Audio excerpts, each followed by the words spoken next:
So someone asked me the other day, I can't find business. Where are the leads? And my response is, it's not so much where the leads are, it's where you are. And it's a really good principle to know in terms of marketing, and hopefully opens your eyes to really a perspective that I take in my business, to where I never ask that question because it's my responsibility to be present. There's two ways you can find work, right? Number one is to generate interest. Number two is to capitalize on interest. So we're going to talk about the difference between the two and how you can apply them in your business in today's podcast episode. The big question you need to ask yourself every day is, do I own a job or do I own a business? And unfortunately, the majority of contractors out there own a job. That's right, they're a slave to their own business. But the other side of the fence is so much greener, it's so much better, and that's when you're finally fully in control of your destiny, your freedom, your time. And that's what Contractor Secrets is about. It's about taking back our time, building a business with systems, standards, values, procedures, putting yourself in the driver's seat. And that's what it's about. So I'm excited. I'm happy to have you here. Let's dive into the Contractor Secrets podcast.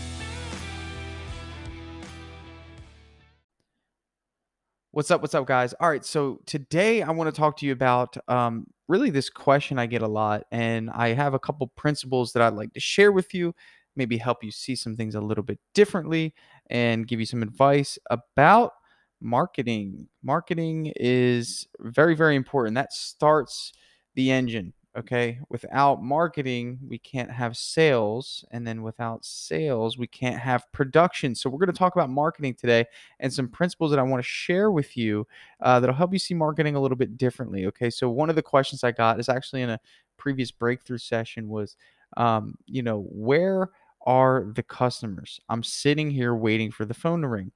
And, it's funny because my first reaction was like, well, the whole purpose of marketing is to go to the customer. Okay. So if you're not actively going to the customer or being where the customer is, then you're always going to be waiting, because ultimately you're not Walmart or Amazon. You haven't created that much of a demand for your services to where people are literally lining up for you.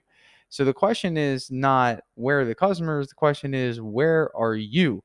And one of the analogies I used is, if every single individual in the entire city that you live in was forced by law to have a yard sign on their front lawn that had your company's name and phone number on it, would the phone ring?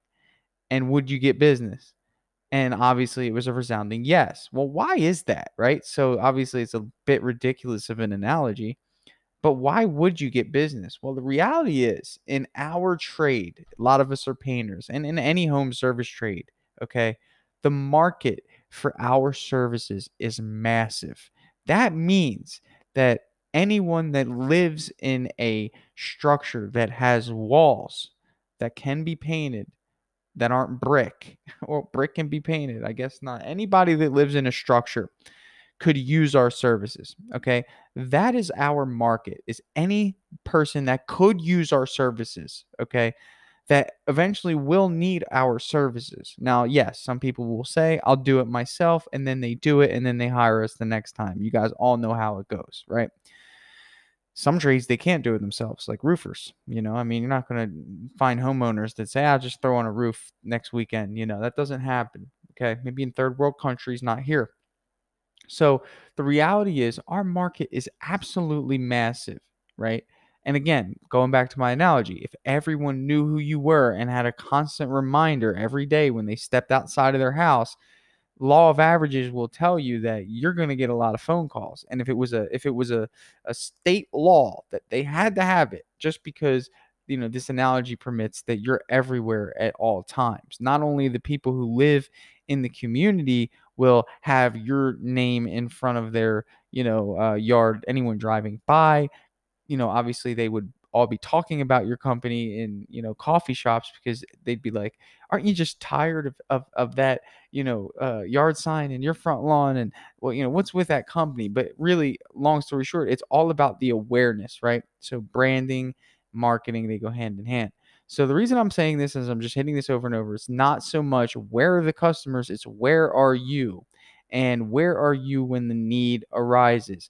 So to give you some, another analogy to kind of bridge this together is like, if you made bandanas for ninjas, right? Like if that was your niche, I would be like, yeah, you know what? It's kind of difficult for you to find ninjas to make bandanas for. Your market share is really, really small. Okay. That would be one of those things I would say, yeah, I mean, marketing's going to be a little bit tough for you, but we're not, that's not the case for us contractors. We have the ability to not only service homeowners, we can service all businesses. We can service, I mean, really anybody that lives or works in a physical structure. That is what we do. Okay. And painters, those of you who are painting contractors, one of the points I brought up in another podcast, I say this pretty frequently. We are the only trade that can provide equal or greater value inside of the structure as we can outside of the structure. There's no other trade that can do both. So, what does that do? That doubles the market. Okay. So, the market's even greater for painting contractors. Really cool stuff. All right. So again, not so much where are the leads, more so where are you when the leads need you. Okay. Because that really just identifies that there are people every single day that have a desire or need to get some painting done or get your trade done. And the reality of the situation is, if they're not calling you, you're just not in the right place. Okay. So, how do we get you in the right place? Well, the first thing that you need to do is you need to identify. Okay. This is really important. There's two ways to get work. All right. Number one is you, as the business owner, generate the interest. Okay. So, how do we generate interest? Well, I want you to think of it like this. If you send somebody of your company out to go knock on doors, right? They put a nice little hat on, they got a polo on, and they knock on doors and they say, "Hey, how you doing? I noticed your house has some fading on it. Hey, would you like a free painting estimate to see what it would be to get that fixed and get your house painted?" Okay. The individual inside the house wasn't expecting somebody to come over and advocate to have them purchase a paint job. Okay, let's start there. Okay, so the person who knocked on the door generated the interest. Okay, now there's some pros to this and there's some cons to this. Let's talk about the pros. Benefit is you generated the interest, so there's an immediate connection to you. Okay, that's just let's just start there. Okay, the problem with generating interest is that the intent, okay, the intent is lower than it would be if that individual seeked out your services. Okay, because there's something that happens when somebody seeks out your services. They recognize that they have a need, they know they need to fill it. And whenever somebody seeks out your services, they come up with a budget to assign to that service. And it doesn't matter what the budget is. Any budget is a good budget to start with before they seek out, because it just gives them a little bit more confidence to spend money in that area, as opposed to you generating interest, working up a quote and getting sticker shocking somebody, and they second guess it because they're like, you know what, it wasn't important to me 3 months ago. I am not doing this now. I'm not spending that kind of money on something that I didn't even know. You created the awareness, so it might take them 4 or 5 months to go outside and water their plants and say, you know what, that guy was right. I can't do this anymore. I need to hire someone now. Okay. Number three is that the uncertainty in the price of whatever it is that you're selling may cause them to seek out other estimates just to compare your price, because again, the uncertainty in what it costs could also I would say stall the process of them moving forward with you. So more cons than pros with generating interest. I guess one more pro would be cheaper leads, right? Because again, the interest is just beginning and you generated it. So the pro, I guess, of all this, the big one would be, again, loyalty. If they see you as the individual that created the awareness that they needed the job done, and then they went with you because of that, and you were able to get there first, right? So again, let's kind of go back to the two ways to get work. Generating interest and capitalizing on interest is number two. Capitalizing on interest. So let's talk about capitalizing on interest. Let me give you an example. Capitalizing on interest is essentially being in a place where the interest was already generated and you're ready to fulfill the need, essentially. Okay, so you didn't have to go out and create the interest. You essentially capitalize on the interest that was already created. So let me give you an example. Home advisor leads, what do? They generate interest. They get people to go to their website, and then they send you information. The moment you get that information, you have to capitalize on that interest. Now, why are leads like this so expensive? Because the hard work has already been done. The quote unquote door knocking has already been done for you. So ultimately, that means that you have to capitalize on that interest, and you get the benefit of getting somebody that's, number one, already identified that they have a need, already assigned a budget to that need, and is a little more urgent to get the job done than somebody that you had to do all that work for. Okay. A lot of people ask me, why did you spend so much money on Home Advisor in the beginning of your business? Because I didn't have the time to generate so much interest. I didn't have the luxury to go knock on doors and have long conversations and convince people that they need to hire me.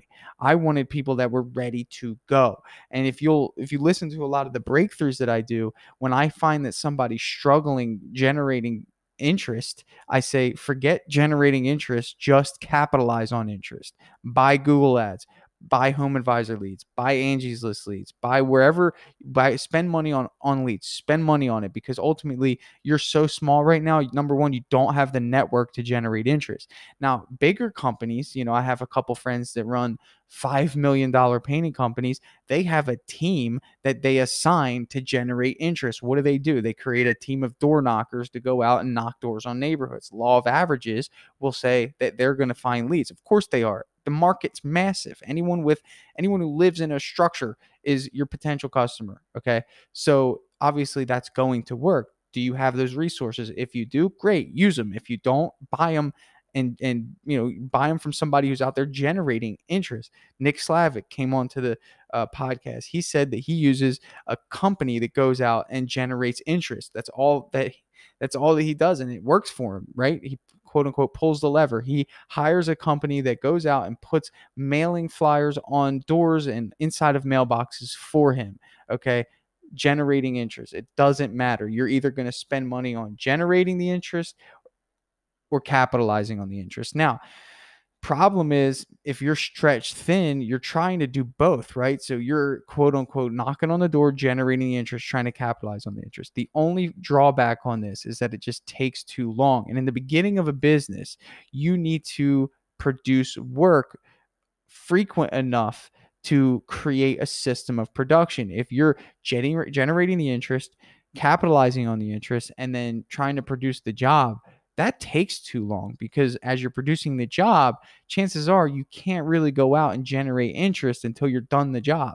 So there's usually a lapse in between the time that you finish a job and the time that you generate the interest, you capitalize on the interest, and then you sell the job, then you produce the job. Okay.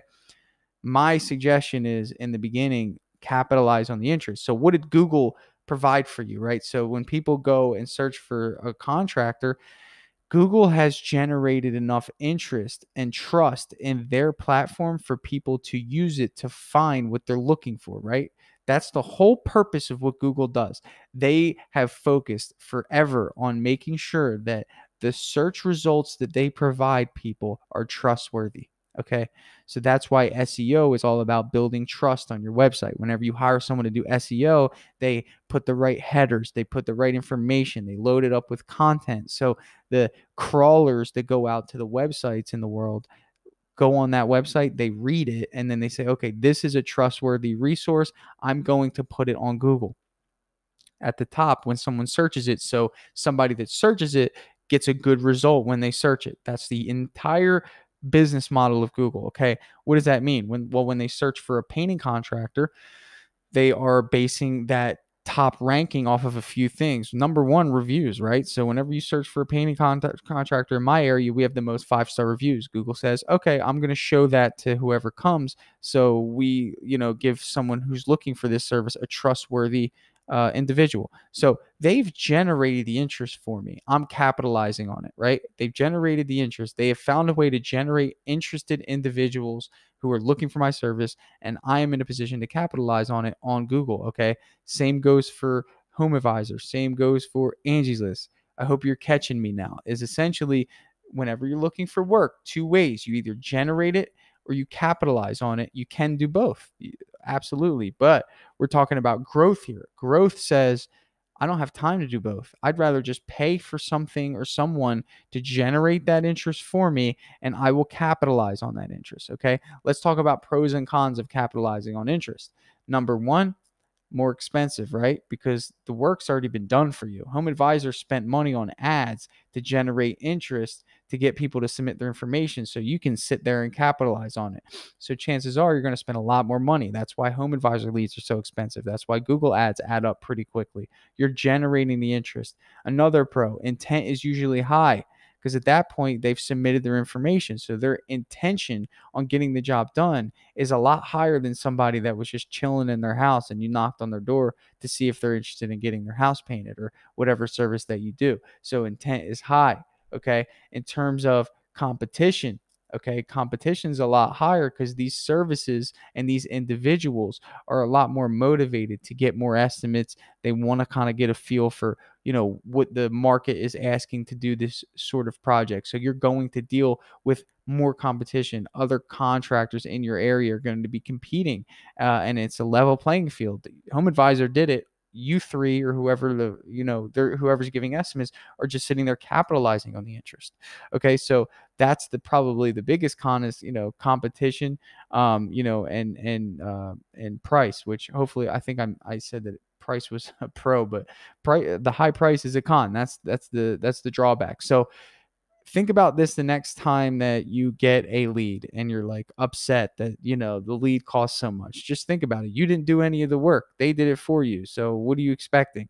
Same thing goes with Facebook, and we'll talk about what Facebook ads are. And essentially, if you post a before and after picture and somebody is scrolling on Facebook and says, hey, wow, that looks really good, I'd be interested in getting my cabinets refinished, let me see what that would be. And then you go and they go and they message you, right? You generated that interest. Your lead cost on that is going to be really low, right? But you're going to have to work a little harder to get that sale because essentially they're not as motivated as somebody that identified that need within themselves first and then saw it. You were the one that said, oh wow, it looks cool. And then they might not know that cabinet refinishing costs $3 to $5 grand. They might think, oh, it's just painting my cabinets, and have no clue how it works. That's where you build value. That's when you become a salesperson and capitalize on that interest, all the way through to the point where they convert their interest to money and give you money to do your service. And then you produce the service, do it again.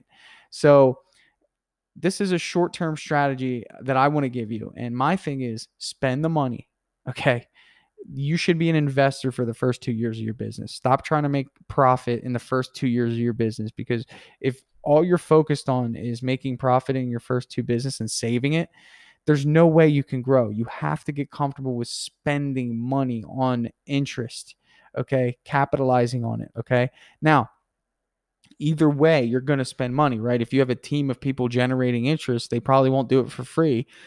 So you're going to spend money. I think the quickest way to do it is to buy leads any way you can, buy as many as you can. And then ultimately look at your numbers. If I buy 100 leads, okay, and I only have a 25% closing rate, I'm going to get 25 jobs. If 100 leads cost me $50, okay, that's $5 grand in lead spend right there. Okay.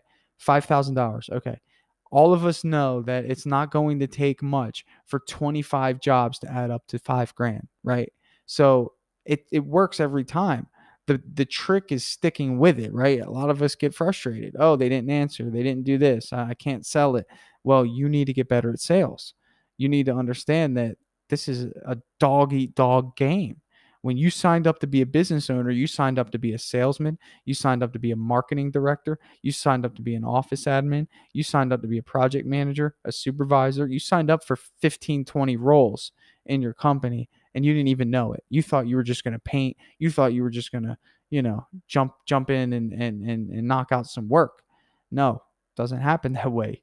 If you want to grow a successful business, if you want to just fall into a job and ultimately operate inefficiently where areas of your business are struggling, then that's what's going to happen, and it's probably happening. So, my suggestion to you is spend the money on the leads, identify what you're buying. That should help, right? So you're saying, okay, the next home advisor lead I get is somebody that has been recruited by Home Advisor, and I'm getting the benefit of whatever Home Advisor did to generate that interest. Now I can capitalize on it way quicker. So that's just a lesson I wanted to give you guys on the difference between the types of leads that you're going to encounter and work. Going back to the first question, where are they? The question isn't where are they, it's where are you? You need to try to be omnipresent. You know, of course, local branding works, yard signs, vans, like all that stuff that potentially generates interest. I'd rather go exactly where people go when they're ready, right? Home Advisor, Google, Angie's List, all these things that the market is becoming more and more comfortable with using. And wherever they are, I want to be. Reality of this situation is somebody's going to be there. Okay. It might as well be me. Marketing principle, whoever is willing to pay the most for a customer will get the customer. That's the reality of the situation on a grand scale. But you guys see what I'm saying. It's like, if you're the company that spends the most on marketing, you're going to get the customers. Okay. And that's the reality. That's the reality situation. Okay. So who's going to be more comfortable spending the money? Either you or your competition. You might as well be you. So don't worry about saving money the first 2 years of your business. Just focus on growth, build your teams, get your production system right. Don't worry about the money. Just focus on building your system. Okay, if I spend X amount of money in marketing, how many sales am I going to get? How many jobs can I produce in a month, right? Those metrics are so important, right? That's the healthier business. I can sell $1 million in a month. I can only produce 88,000 to 99,000 within that range there. That's it, unless I add another crew. So ultimately, we got to make sure that the production matches the marketing, and obviously our sales is able to fulfill that production. Like, you got to be a student of this game.